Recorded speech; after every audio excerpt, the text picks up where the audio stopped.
for Book of Experts TV. Topics you love. Experts you trust.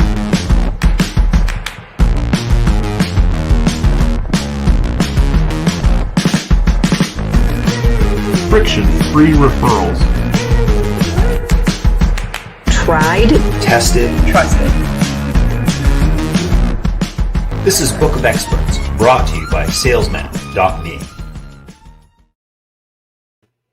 This is Book of Experts, and we're back. We have an awesome masterclass coming up for you tonight. Now, the first question I want to mention to you guys is, do you know what intellectual equity is? Have you ever heard that phrase? You probably might recognize equity. You think about the equity that you build up in your house, in your home. It's the value that accrues over time. Well, intellectual equity is the same thing that experts are building up. All the hard-won expertise, the experiences that you have. A lot of our members of community know what I'm talking about, right? You've earned your stripes along the way. Well, tonight's guest, Jason Van Orden, and I'm going to bring Jason on now. Jason Van Orden is the guy that will help you tap into that intellectual equity. And tonight we're going to be talking about content marketing, but I just want to get that out there because I think it's such an interesting thing that you're doing, Jason, of working with folks, helping them put the strategies, the business models in place, so that they can tap into, if they've written the book, if they've been doing this for years, but they don't necessarily have the business that they want behind that model, Jason's the guy you should be talking to. Well, it's great to be here, Tobin. I'm really happy to have the opportunity to share this content because it's going to be really useful to everybody who tunes in. Today we're going to, for the masterclass, we're going to specifically focus on content marketing. Now, I know this has been your game for a long time. Like this, I often jokingly tell Jason he's one of the first. One of his first businesses is the first newsletter that I signed up for. That's how I got to know Jason years and years ago, early in the internet marketing space. But you've been doing this content marketing and figuring out how to go from content into clicks and eventually the income, the revenue that folks can generate in a business. This has been your game for a while. Where did this come from? What was your background before? And we'll sort of kick off. I'd like to hear a little bit of that because I know folks in the Book of Experts community know you well, but they may not know this whole story. Yeah, I've been creating content online since probably about 2003. And the first thing that brought me online was a course that I had created offline and that I was selling offline as a physical binder and a set of CDs. And I went online looking for new people to connect with. Now, at the time, all there was like forums. Content marketing was basically go into forums, provide great value, and in your byline, sometimes people click and buy your thing, right? But then when podcasting came out as a new technology at the end of 2004, I heard about it in 2005 and hopped right on that because I have a background in being a musician. So I understood the audio aspect. I have a background in being a marketer. So I understood the important ramifications it could have for business. And I understood the technical stuff because I had been a software engineer before. And very quickly, as I started a few different podcasts, I started seeing the power that had to attract an audience for the ideas that you wanted to get out there. And so, I'd say ever since I've been a content marketer and a content strategist in different ways through podcasting and also through the various other channels. And we'll be talking about some of those today. Yeah, I'm excited to dig into this, not only getting the ideas out there, but specifically connecting them to revenue as well, which I know is a big challenge for a lot of folks.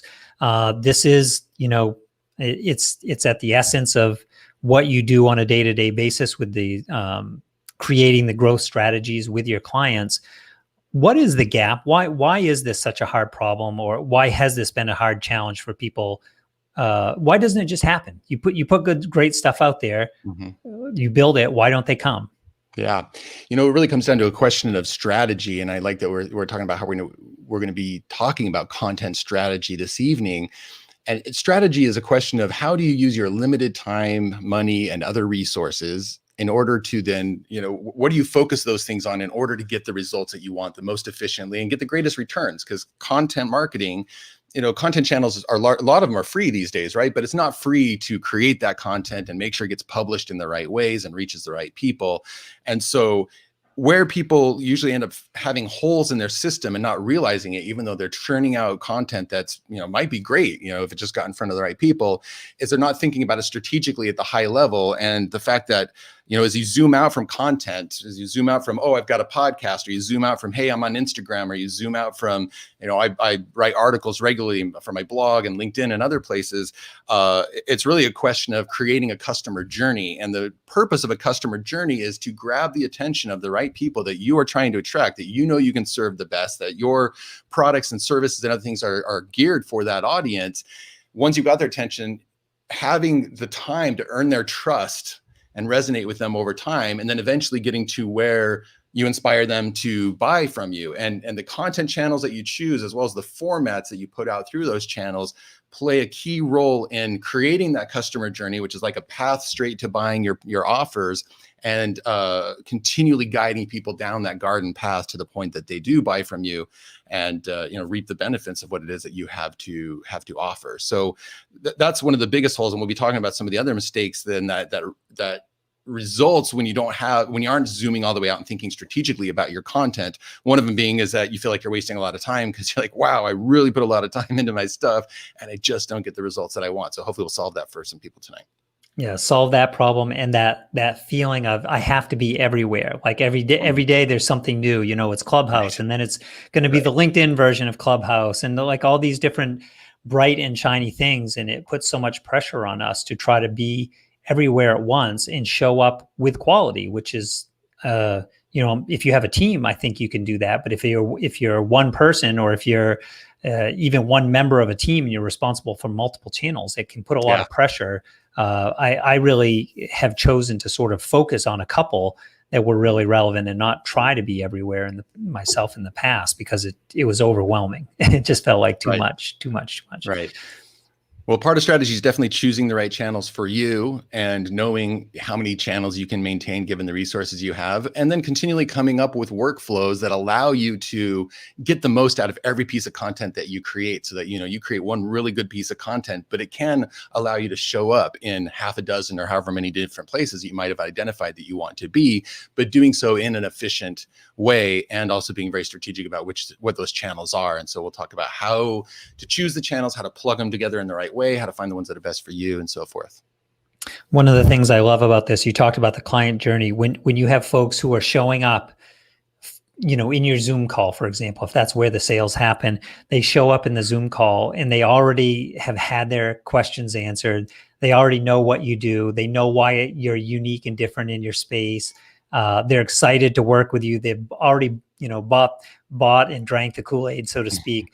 Like that's when business is really fun. And I think that when the content machine is working really well for you, it is bringing people through those steps so that they arrive at your door in a completely different place. There's no selling, there's no convincing needed, because they've really convinced themselves along the journey that it was worth their time. They made that decision in multiple steps. Absolutely. And even if they get to the end of that client journey and for whatever reason right now decide it's not the time to do business with you, you still want them just feeling so thrilled by the value that they've received, and that even though you were selling to them, marketing and progressing a sales process, ultimately, that they still feel like, wow, okay, that was awesome. And one of the coolest things, I got feedback from a client I was helping with a launch. In fact, I'm going to use that as an example, that particular launch this evening, was that she got an email in response to one of her emails. It was one of the later emails in the sequence, and said, wow, this sequence of emails has already been a course itself.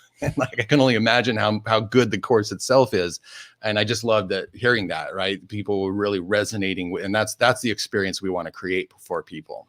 Yeah, 100%. Because these days, folks, people, yes, they pay with their money, maybe even their crypto, their Bitcoin or whatever, but they also pay with their attention. And in many ways, that attention might be even more important currency for us to work with, because it is the traction, it is the exchange of ideas, the feedback cycles that you have with the clients, the prospects that you're working with, that allow you each of us to get better at what we're doing as well. So Yeah. I'm excited for this, Jason. Take it away. How you want? We want to bring slides up on the screen. What can we do next? Yeah, so I mean, I guess we've really laid the foundation here pretty well in talking about how it's important to think strategically about your content. That requires zooming out. And what I do, because I'm a business strategist and I love creating frameworks for my clients or for content like this that help people gain clarity about their strategy. First of all, help pull them out, and then either give them the right questions to ask, or the right way to look at things and put them together, or the right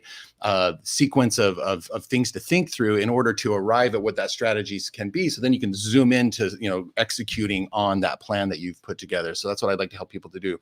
So let's go ahead and bring up, my screen here, because I just want to make sure that we're, I talked about customer journey, and I'm just going to share, briefly here. What, for those who might, want to kind of like think visually and want to know, well, what exactly does that look like, a customer journey? And so this is one example right here. We've got over here on the left side a number of different marketing and sales channels. You'll notice I have blue ones, which are kind of representing your free, more organic, and free in terms of money, not free necessarily in terms of time, more organic sources of traffic. And down here, the red ones are things that, take more time and money, and, things like paid ads or, speaking engagements and things like that.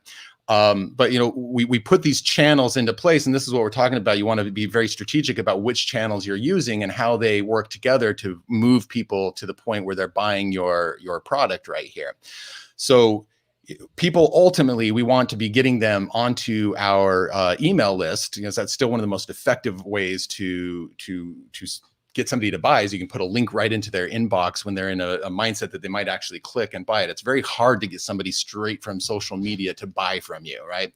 So we're getting them to a landing page typically, but the customer journey is already starting back here with, you're getting their attention with this content, right? Or search engines are bringing them to content, or you're sharing on social media and they're seeing the content, but ultimately you're probably getting them, you want them to follow you in some way, the email list being one of the most effective ways, or at the very least, it could be a Facebook group, it could be a podcast, but something where you're effectively on a regular basis, you get to interact with them. You get to provide value to them and have them receive that value, and thereby earn their trust. So once they sign up for that, you're taking them through this email series, or they're getting your podcast through their mobile phone, and again, you're marching them down through that customer journey, which looks like a series of content that is answering their questions, assuaging their fears, explaining the roadmap of what it is that you offer, explaining why you've got the best solution for them, why you're the best person to provide that solution, and then ultimately why now might be the time that they should consider investing time, money, and energy into that solution. So on a practical level, this is what it looks like. I'm going to go ahead and bring up here quickly another diagram that I have that is going to simplify this, but show us, not like this is us zooming out now, right? So it's simplifying, but it's also zooming out at the same time. There we go. So when I think about customer journey, even though those are all the mechanics, let's zoom out, because if we look at those mechanics, we get too stuck on like, oh gosh, I need a funnel. That's what's wrong. I got to make it right, an email sequence, or oh, my landing page isn't working, or okay, maybe I should be trying this social media thing, or right. And so we're attacking all these different tactics, and that diagram we were just looking at ends up being kind of this Frankenstein amalgamation of things that aren't actually moving people in a fluid manner through your customer journey. So let's zoom out here and think of our customer journey for a moment. It's just simply 3 different stages. The first stage is you got to gain their attention. I love what you said earlier, Tobin, about how attention is, it's just as valuable as money these days, because it all starts with attention. And we very much live in an attention economy where our ability to be able to capture the attention of those people that we know we can serve best is the thing that starts the entire process of them doing business with us. And people's attention these days is very fractured. So getting in front of those people means being in the right place, through the right channels, with the right message at the right time, in front of those right people, so that they can go, oh, wait, okay, in their busy day, scrolling through social media, if you think about all the different sources of input that hit us on a given day, and we've got this spam filter literally built into our brain that's filtering most of it out, that amidst all of that, you're putting something in front of them at the right time that makes them stop for even a split second and go, wait a second, this looks really relevant to me. This looks like it's addressing a top of my need, pain, desire that I have. So I should give this a bit of attention. And then that's when you have that moment to hopefully keep that attention long enough to give them an invitation to opt into that email list or follow your Facebook group or subscribe to your podcast, whatever that channel is that you're going to use to start building trust with them. So that's the middle phase right here, is that earn trust. And again, that's, that sequence of content that's just helping them understand all the things they need to understand, be aware of all the things they need to be aware of, believe all the things about themselves and you and your process that they need to in order to be able to say, clearly make a yes or no answer or yes or no decision for themselves about whether or not to buy into your product. And once you know that you've earned their trust sufficiently, you use content again. My favorite for this phase right here is email. If they're on my email list and I do a launch or promotion by email, to put that call to action in front of them and say, okay, here's the offer. Now that we've talked about all these things, I have this course, I have this group program, I have this consulting package, whatever the case may be.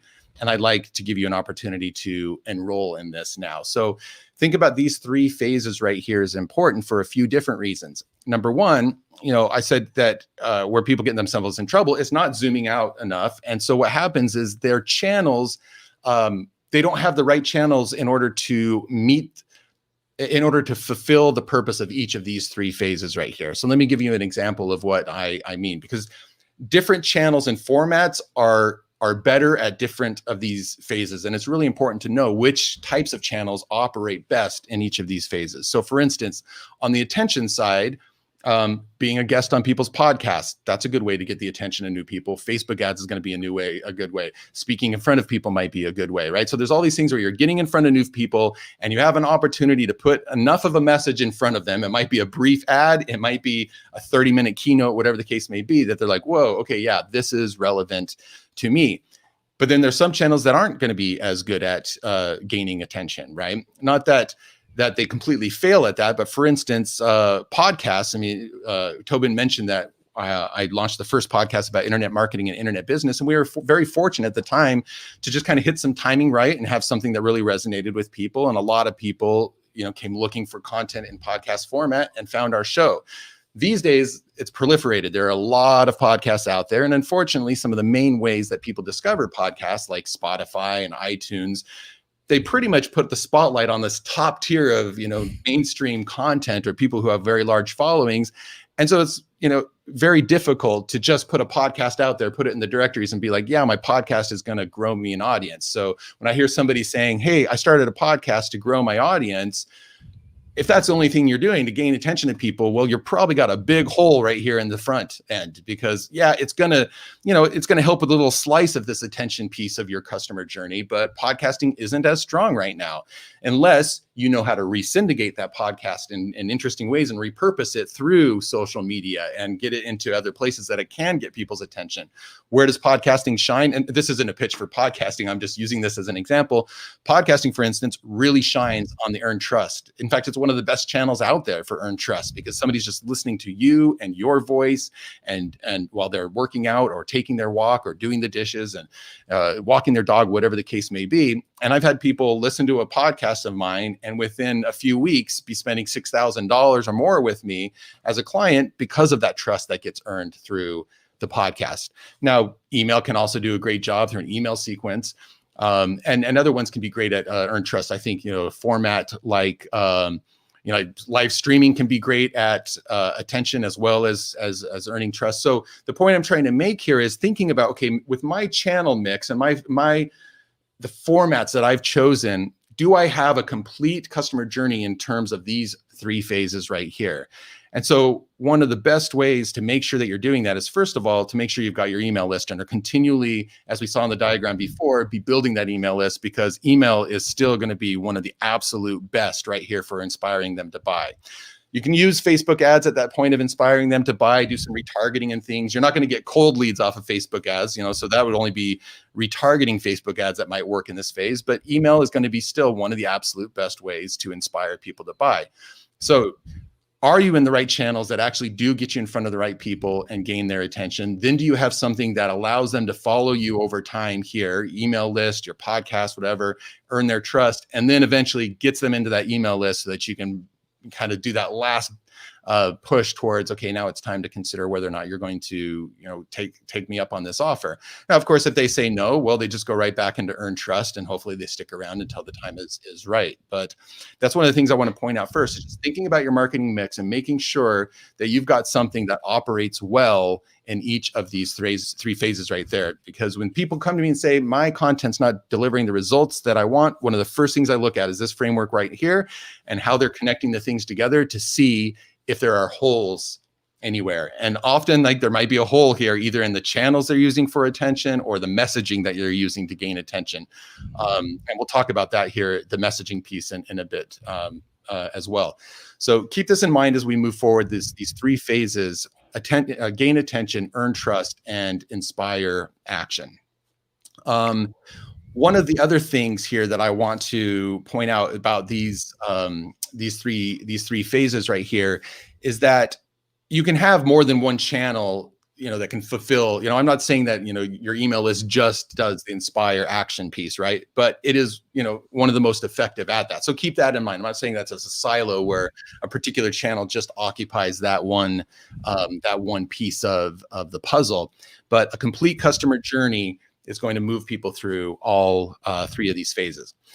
Now, one of the biggest mistakes that people make in this attention piece right here, that causes their strategy to break down is, first of all, so I already mentioned how to make sure you're in the right channels that are going to get in front of the right kinds of people. So double check that. But then what are you saying in order to, again, break through that noise, break through that spam filter that everyone has in their brain, make them stop for a second, whether that's in their social media feed, whether that's an ad on a site, whatever that case may be, whether it's, coming to see you speak at a conference and go, okay, this looks relevant to me, I need to pay attention for a bit. And so what I would like to do now is I'm going to switch over to another framework here that helps you with that messaging piece and find the holes that you might have in your messaging. So this is a framework I call the customer, I don't call it, I didn't name it, but it's called the customer awareness spectrum. However, this version of what we're going to be looking at right here is my own proprietary version, because I've added some things that I think are missing from other places that I've heard this idea talked about. But the customer awareness spectrum gives you an idea of here are the different phases that somebody goes through, what's going on in their mind, the things that they're thinking about, and the phases that the three phases of the that we just looked at, that's from the point of view of the marketing channels that you are choosing. This is from the point of view of what's going on in the mind of the people that you are now guiding through that customer journey. And so there are different things that they're thinking about and different awareness that they're gaining that's going to allow them to eventually make that decision of a yes or no to buy your product in the end.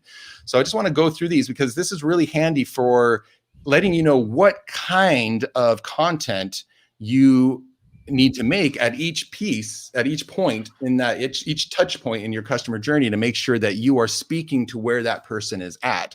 The absolute most effective customer journey is one that puts the exact right message in front of them at exact right time for what it is that they're thinking about in that process. Now, it's not always possible to get that granularity of the exact right for the one person, but certainly by using this and thinking about, am I creating content in each of these 5 areas that as people progress through, you'll at least be touching all these different 5 areas that are needed in order for somebody to say yes to your offering. So let's take a quick look at this right here. And it starts at the bottom and people move upward through this pyramid as they progress through your content strategy, your customer journey that you've created for them.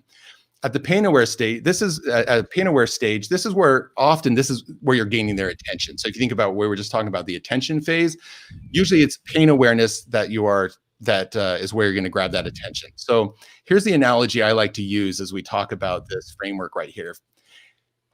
If you think about, let's say you wake up one day and you've got a rash on your skin and it's gotten bad enough, you're like, I need to figure out what this is and maybe ameliorate this because it's itchy, it's bothersome, I don't like it, and maybe it's indicative of other problems that might be going on, right? So what do we often do? Well, we might go, we've got this symptom, we've got this pain. And so at that point, we're pain aware, right? So we're going to start actively looking for help to alleviate that pain or to fulfill a need or a goal that we have. So I'm just using this medical example here for a moment to give you an idea. at that point, maybe you go and you start doing some research on Google, right? As much as maybe we're told, hey, don't be your own doctor and go look at stuff. It's just going to freak you out or you'll go down the wrong path. We all do it, right? We start looking on one of these WebMD or whatever sites about what might be going on with these symptoms. What could it mean? So at that point, we're trying to understand what is the problem that's causing this symptom over here. Now, the interesting thing to note is that there's a good chance we might get it wrong. Like we might go look, oh yeah, okay, I looked at WebMD and I think this is probably a food allergy is what it sounds like. And so we might diagnose our own problem. Your audience, your prospective customers or clients are doing the same thing. They're aware of a symptom and they're looking to understand that symptom better and what problem might be causing it. And they probably have some preconceived notions about what's going on. They may have bought into some myths. They may have made some assumptions. They may have received some bad information. And that's why this stage is really important, because we need to help them reframe the problem, understand actually the thing that's causing the problem for you is this thing over here. So like, what if we go to the doctor and the doctor asks them some questions, maybe take some vitals, whatever tests he or she might do. And then imagine that they're like, okay, actually it looks like you have an autoimmune disease. So this is your body having a response to itself and we need to change your diet. You have two choices. You could change your diet or you could take a pill in order to get rid of this rash that's showing up for you because it's autoimmune disease. So now we're aware of the problem and the doctor has started proposing some potential solutions for us, right?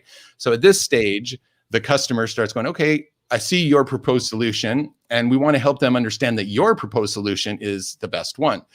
In the case of the doctor, it's a little bit different because, of course, he might be neither here nor there. He might just be like, okay, what do you prefer? The effort of the nutrition or take the drug and go that way, right? And he's happy to give you either one. But in your case, you want them to choose the solution that you've chosen that is the best one for them. You might actually have a couple different offers. And at this stage, you might be helping them deciding, okay, is this offer best for them or is that offer best for them? And in that case, your customer journey might actually split and then you take them down the one that's the most relevant to them. But the goal is to get them to a place where they see your proposed solution as the best one because they understand the problem better and you've presented this solution, said why it's different than other solutions, why it's the best one. And then at that point, you want to get into the next phase, which is not only is this the best solution, I'm the best one to help you with this solution. Let's say you go the nutrition route with the doctor, right? You could decide to go and like, okay, I'm going to do the research myself and try to figure it out, watch YouTube videos, read some books or whatever. You could decide I'm going to go hire a nutrition coach, right? So if you think of this kind of a journey from, and not to mix things too much, I'm kind of jumping over from a doctor to a nutrition coach now. Let's say that you go looking online and you land on a nutrition coach's page and they're trying to point out, it's like, here's why it's important to have a coach to help you with this, as opposed to try to go your own route. And when it comes to an autoimmune disease, I happen to be somebody who understands it very deeply because not only have I dealt with it myself, but I've also been through it with many of my different clients over the years, and I'm credible in all these ways. And you're also showing, why. So that's how you're earning their trust. And they're also getting a sense of who you are and whether or not they just vibe with your style, right? So at that point, a nutritionist would be helping this person with their autoimmune disease, help them see that they are the best person to help with the solution of nutrition in order to get rid of the problem of the autoimmune disease that's going to solve the pain or symptom that they had, which is that rash, right? And then the last stage that you have to get them to is helping them understand that it is in their best interest to invest in the solution right now, not in 6 months, not in a year, not someday later, because someday later either means never but perhaps, and this isn't in let's push them to, in marketing, we often see all this, use scarcity and use urgency. And there are places you can use that in inappropriate ways. Unfortunately, it gets used, I think, in ways that are too manipulative. But one of the best ways to help somebody make a decision now rather than putting it off to later is just to, in a consultative, serving way, help them see the longer you wait to solve this problem, the longer you wait to get rid of this rash and treat this autoimmune disease, these are the effects it's going to start taking on your health. This is how it's going to start, leading to less energy or start, other symptoms will start showing up. So it's going to cost you more to wait to take care of this till later than it is to just hire me and help, to take you through this process right now of improving your nutrition and all the other things that we've talked about already. So this is where you are helping them see the cost of either doing nothing or the cost of waiting. right? And whatever niche you're in, whether it's health or wealth or relationships or some subcategory of that or something related in some way, there's a way to help them see what the cost is. It might be an emotional cost. It might be a monetary cost. It might be, other resources. It might be a time cost. It's like, look, once you work with me, it's going to save you so much time that, that it's going to be irrelevant how much time the solution takes, because afterwards you're going to wonder why you didn't do this earlier. So this is the process we want to take people through. And so what we can do is that we can also look at this. See how see if I can get to the next. Oh, I thought I had another page. Maybe I don't. Let me double check this really quickly. I have a version of this chart. So this is from the perspective of the, oh yeah, this is just the one-page version. So I have another version that that basically is, same chart, but it says the type of content to be creating at each point here. But we can go ahead and talk through that, even though I don't have that version of it. We can use this as the diagram. So now if we start thinking about this, okay, it's like, if that's the thinking process you're trying to guide somebody through bit by bit so that it becomes this like inevitable yes at the end, assuming they are the right fit for what you offer. Okay, what does the content need to look like at each of these stages? Well, at the pain aware stage, you need to be talking about what are the top of mind pressing pains. What is the problem that is presenting right now that is a thorn in their side that they want to get rid of? I like to refer to it as the toothache pain. If you've got a toothache and it's getting bad, you're going to go see the dentist, right? So what is that for them? Perhaps they're stuck in their job. Like if you're a career coach, they're stuck in their job. They absolutely hate it. They can't figure out, how to find something they actually love to do. They're feeling, for 5 years, they've tried to figure out like which directions they should go. They're not getting a promotion. They just feel like they're churning their wheels. That would be the pain. So you'd want to speak to that particular pain. If you are, let's say, a relationship coach, it might be somebody that's been, dating for years, and they're like, I just keep going through the same patterns over and over again with my relationships. How do I figure out what I got to change in order to eventually find the kind of relationship that I want? You got to be talking about pains. And often when their content strategy is not one of the reasons that it doesn't work as well as it should, is that they actually start talking too soon about their solution, when they need to be talking about either the problems or pains, because these are the things that are aware, and ideally really talking about the pains and symptoms in the exact same language that they use to describe those pains. Not using the industry jargon, unless you know that your audience is familiar with the industry jargon, in the same language that they use to talk about those pains. So that's one big mistake to check right now. It's like, okay, are my lead magnets, those freebies that you put out there to build your email list, those podcast episodes that you put out there to gain the attention of new people in your audience?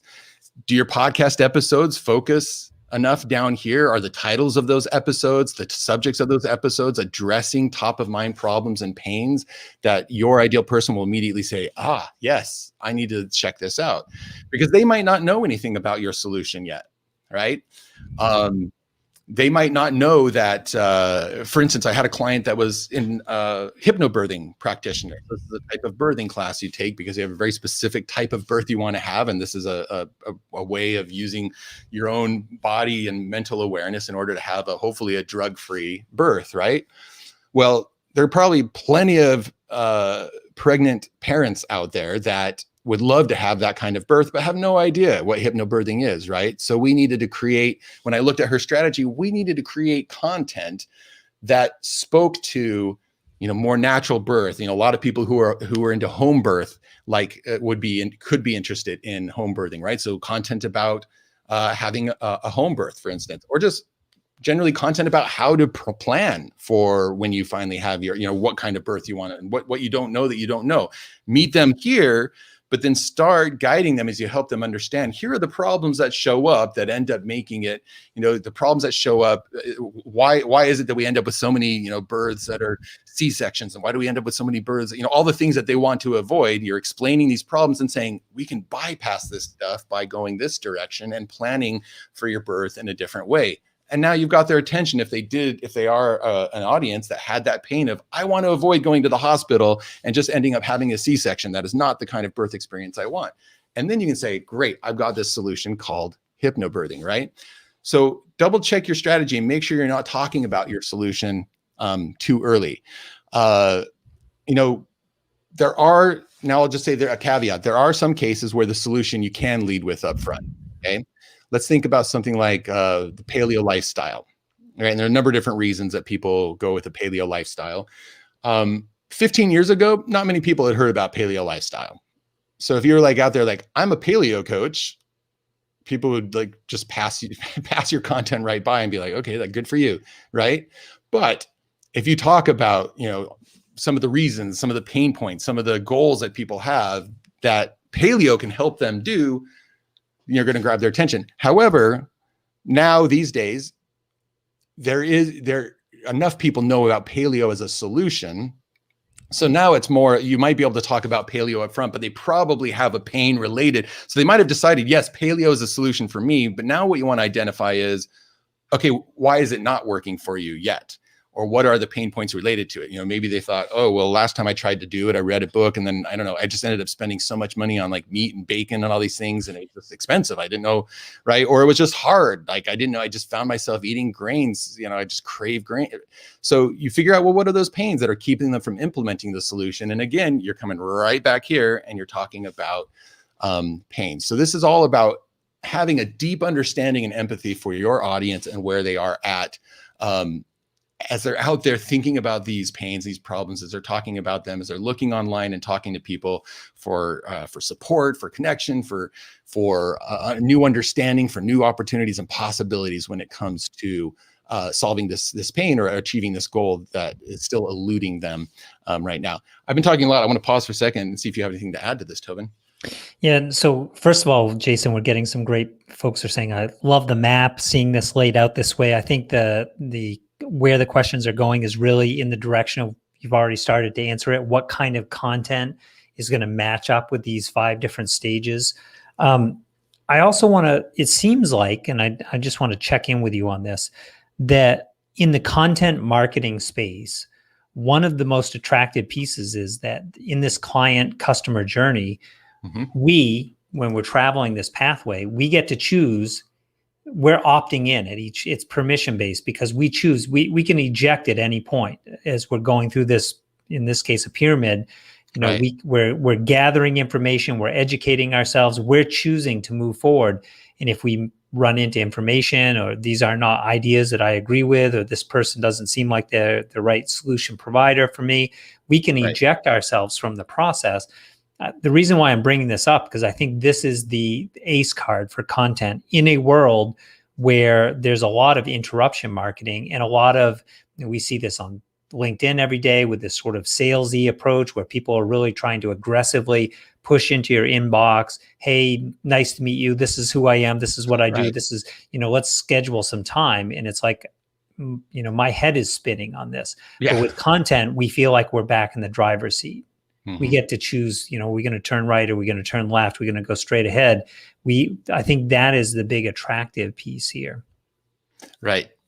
Now I actually found, as you were talking there, and I agree with everything you said, the other version of this pyramid. So I'm going to try moving this over here to the screen, the version that talks from the content, what kind of content standpoint. And at the end, I'm happy if anybody wants to email me, Jason at Jason Van Orden, I'm happy to share the PDFs that of these diagrams that I've shared with you.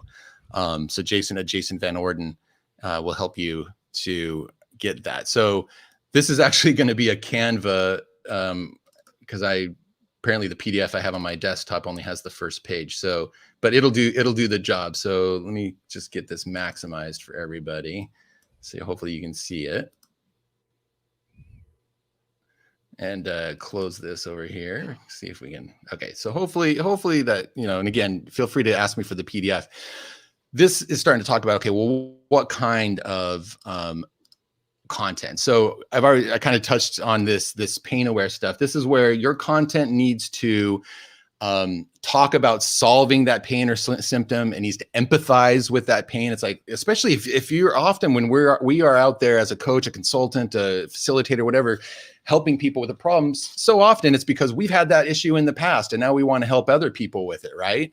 So say, hey, I know what it's like. I've been there before. Share your journey and show that you understand that journey that they've been through. Now, if you haven't been through that, hopefully you've helped people as well. If you are a coach or a consultant or teacher, whatever, that you have stories, case studies that you can share that show that you understand what it's like to be in that position. I'd say, I talk to people every day. I know what it's like to be frustrated.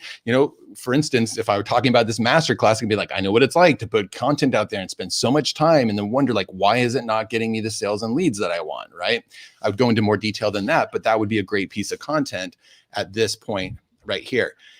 And then you want to grab their attention. This is often going to be, again, that front part of the funnel, that attention phase. And then what you need to do to get them up to the problem aware stage is you need to dispel myths. You need to ask yourself, what are the things that they've assumed are true that are not serving them well? What are the myths that they've bought into that are not serving them well? What are every industry has its things that it believes and just puts out there as quote unquote gospel truth that sometimes just no longer is true, or that you believe doesn't serve people. So great, flip those things on its head, be a contrarian and say, actually, what everybody's been saying about problem X, turns out the new research says that's not true. So whatever the case is, you want to help them better understand the problem. If they've misdiagnosed the problem, help them diagnose it in the best place. Speaking of which, something like an assessment works really, really well here. Tobin, you encouraged me to make an assessment. I was actually working on that right before this call that we got on right here. And it's an assessment that helps people. It speaks to a pain, but it then helps people better understand the problem. And that's a wonderful way, whatever niche you're in, is to have content that helps people kind of take stock of where they're at and what might be missing. And it does such a great job of, first of all, demonstrating your expertise, but then second of all, they see the gaps, and now you can go, great, I can help you. Now that I've helped you see the gaps, I'm going to help you plug those gaps, right? So talk about those gaps, help them assess, explain the problem, dispel myths, and that starts bringing them up to now. Okay, now I understand the problem. Now they're problem aware. So then what you do is you say, great, now that we've talked about the problem, what the problem really is, let me talk to you about the opportunity that is out there. So I said I wanted to use an example of a client of mine recently. Just a couple of weeks ago, we did a launch, and I helped her construct a customer journey, a sequence of content that she took people through to have them buy a new course that she was putting out there. And in the end, we ended up getting twice the goal of her sales that she wanted. So it worked really well, what we put together. And I had her go and have 5 to 10, I can't remember how many she ended up doing, 5 to 10 conversations with people that were the ideal market for this particular course. And I had her just ask lots of questions about what they were experiencing and what they were trying in order to, to reach that goal or dispel that myth. What were the things that were still holding them back, the questions they had, the challenges they had. In this case, she happens to teach this very specific type. It's called effort theory. And I don't need to go into the specifics of it here, but basically effort theory can be applied to a lot of really interesting things. One of them is that it can be used by directors and actors on stage in order to help an actor evoke a certain emotion or emotional state, right? We've all heard of like method acting, where it's like, oh, you go and you basically like you put yourself as if you're there, and maybe you've even spent time in as if you were in that situation and just really pull that emotion up in you. And it turns out that that's one approach, and it's actually doesn't serve a lot of people. So we basically said, hey, wouldn't it be nice if there was another way without having to like dredge up, if a director is like, hey, I'd like you to be like seem a little more anxious at this part of the play, that you didn't have to dredge up your own emotional history or kind of put you in that anxious place in order to convey and embody in a believable way that anxiety. And she immediately got all these responses to that email.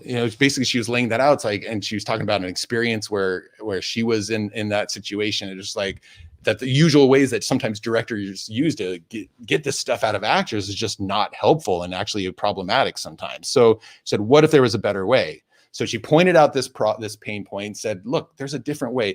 Here's the problem is we're requiring the wrong things of our actors. And she presented then this solution called effort theory, right? So it wasn't until we talked about the pain points and what the problem was that we were able to then to start pointing out the solution.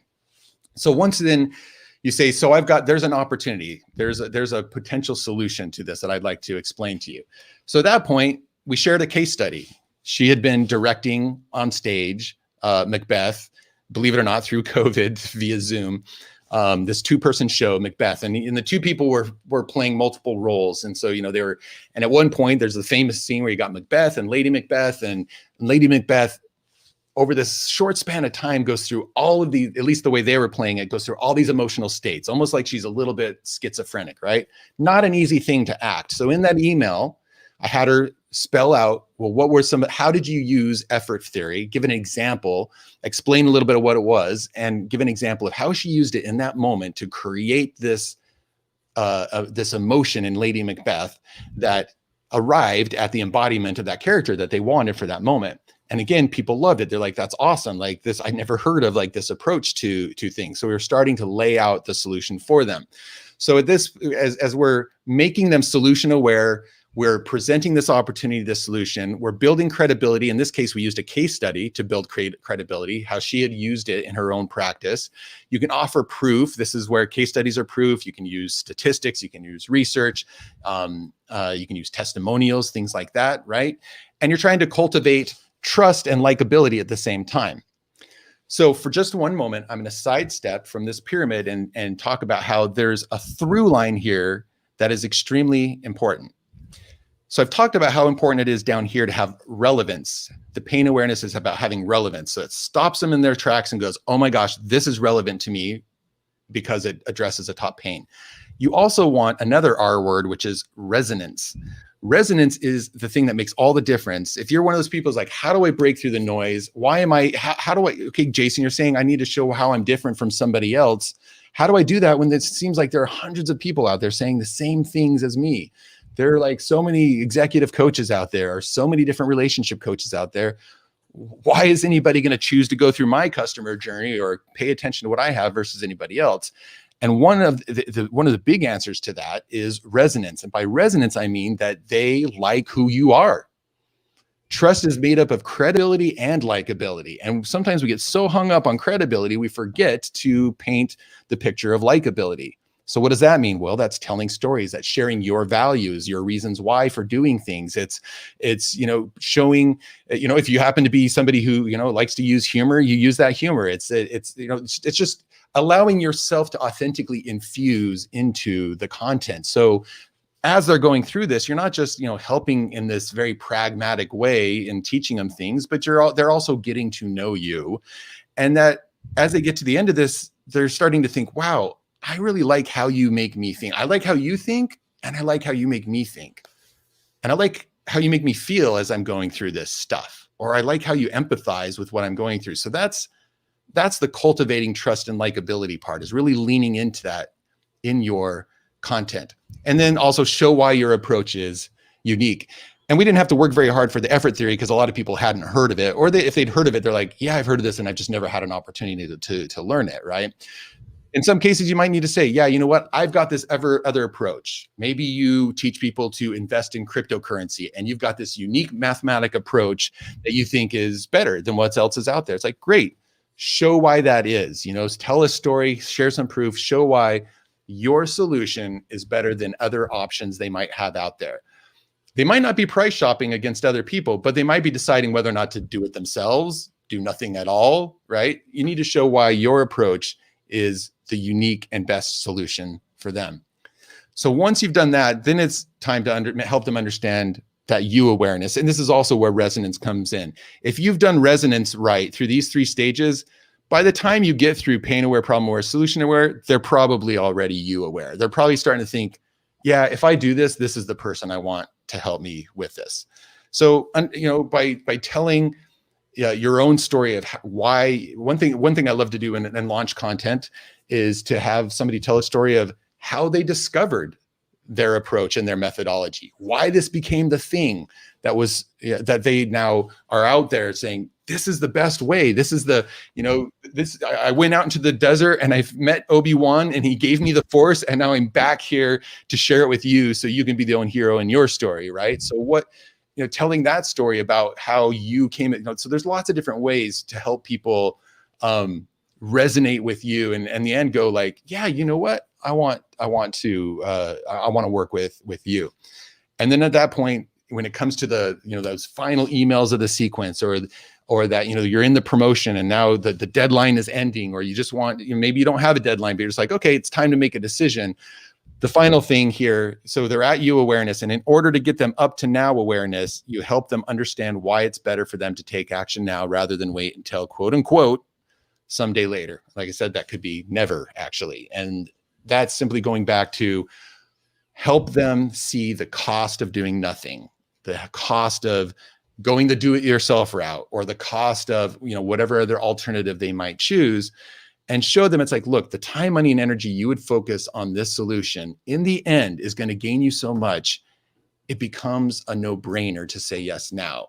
And that would just leave too much, where will you be in 6 months if you do nothing, right? And you don't need to do this in a manipulative way. You do this in a very consultative, I'm here to serve and help you find the best direction for you. And so I want you to help to see, and sometimes you can directly spell out, hey, my methodologies for inventory and cost control in your small business, when you implement them, on average, are going to save your team 5 hours a month and $5,000 in losses. Sometimes it's that direct. And you can go, so paying me $5,000 is nothing, considering once you put this into place, you're going to be saving that on a monthly basis, right? And you're lucky if you're in that position to go that directly. But it's even if it's like something a little bit more abstract, the stress it's going to relieve for them, the opportunities it's going to open up for them, how they will be different and feel different from now. So the gains that they won't gain if they say no, and the pains that they'll still have if they say no, you just help them see that, right? And once you do that, then they are now aware. And then at that point, of course, it's provide amazing value, give them an awesome experience, and go beyond their expectations in delivering to them as a client. And of course, then that turns them hopefully into an evangelist for your business and so forth. So this is the type of content and another important framework in your strategy. Because again, if you zoom out and go, okay, in my email sequence, in the content that I put out there through these various channels, am I missing? Am I talking about the solution too soon? Am I not empathizing with the pain enough? Am I not helping them reframe the problem? Am I not doing that last bit of the now awareness that's going to help them understand why they need to consider buying right now? And you can hopefully see where the holes are. I'm going to pause here in a second and see if you have anything to add, Tobin. The other thing I just want to say quickly is if we go back to those 3 phases, attention, earn trust, and inspire to buy, loosely speaking, the gain attention is this phase down here, pain awareness. Sometimes you might be in a niche where it's like talking about the problem is exactly what's going to get people's attention. But usually the safest bet and the widest net is to talk about the pain first. So attention awareness down here, these 3 middle phases right here are all about the earn trust. So problem aware, solution aware, you aware. And then the now aware is about inspire to buy, because you're basically saying, look, I've shown you how this works. I've shown you the results you can get. And, hopefully now you believe that I can do this for you, that this is the solution for you. And here's why you should do it now if this is vibing, if this is resonating with you. So that's how you can use this framework to find any holes in the content that you're creating. Do you have anything to add to that, Tobin? Well, I do actually. Some questions that have come up. So one thing that I really like that you've done here, Jason, we started talking about content marketing. And then you broke that down into the 3 pieces. You showed us the other diagram where, we're moving them through that process. And now those 3 steps, essentially, we've broken down into 5. So you're getting more nuanced at each level. I have a question I'm going to ask you in a moment, but I do want to let folks know we're coming up on our last 5 minutes here. We are going to be switching over. We're actually going to join into Q&A. And so what I'd love, before I ask my question, Jason, I want you to prompt the group so they can start thinking. Folks, we have a bunch of folks already in AirMeet. We're going to be doing Q&A tables, talking about content in their business. what prompt would you like to share with them, Jason, so they can start thinking and getting ready for you jumping over to do the Q&A session?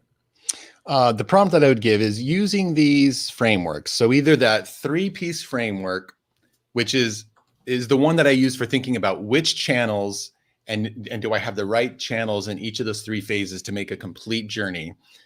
Either using that framework or this framework that's on the screen right now, which is the one I use when I'm thinking from a content standpoint. What kind of content do I need to deliver at each point in the process to move them forward? Using either of those frameworks, where do you see you might have a hole in your content strategy, whether that's in the type of content you're creating or the types of channels that you are using? And maybe we can talk about some of those holes and potentially even give you some ideas about how to plug them. Yeah, I love that. I'm excited to dig into this.